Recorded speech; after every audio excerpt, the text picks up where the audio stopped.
Welcome back to The Poor Farmer. To all of you who are listening, thank you for tuning in again to our channel. Today I'm going to read you a grace gem written by ThomasBrooks, an English minister from the 1600s. The name of this grace gem is called Blessed Are the Poor in Spirit. Blessed are the poor in spirit, for theirs is the kingdom of heaven. Matthew 5, verse 3. The poor in spirit are those who are broken and humble in heart, who have no high thoughts or conceits of himself, but is lowly in his own eyes, like a young child. The poor in spirit are those who have no lofty or puffed up spirit. The poor in spirit are those who are lowly, being truly conscious of their own unworthiness. None are poor in spirit but the humble. Blessed are those whose spirits are brought into such a humble, gracious frame, as willingly, quietly, and contentedly to lie down in a poor, low condition, when it is the pleasure of the Lord to bring them into such a condition. Blessed are the poor in spirit. That is those who are truly and sincerely sensible of their spiritual needs, poverty, and misery. They see an utter inability and insufficiency in themselves and in all other creatures to deliver them out of their sinful and miserable estate.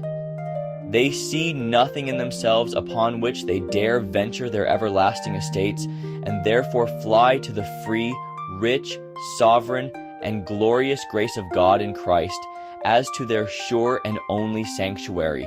They see their need of God's free grace to pardon them. They see their need of Christ's righteousness to clothe them. They see their need of the Spirit of Christ to purge, change, and sanctify them. They see their need of more heavenly wisdom to counsel them. They see their need of more of the power of God to support them, the goodness of God to supply them, the mercy of God to comfort them, the presence of God to refresh them, the patience of God to bear with them. They see their need of greater measures of faith to conquer their fears. They see their need of greater measures of wisdom to walk holily, harmlessly, blamelessly, and exemplary in the midst of temptations, snares, and dangers. They see their need of greater measures of patience to bear their burdens without fretting or fainting. They see their need of greater measures of zeal and courage to bear up bravely against all sorts of opposition, both from within and from without. They see their need of greater measures of love to cleave to the Lamb and to follow the Lamb wherever he goes. They see their need of living in a continual dependence upon God and Christ for fresh influences, incomes, and supplies, grace, comfort, strength by which they may be enabled to live for God, walk with God, glorify God, bring forth fruit to God, and withstand all temptations which tend to lead one's heart away from God. If you enjoyed what you watched, don't forget to like and subscribe. Thank you all for listening to The Poor Farmer.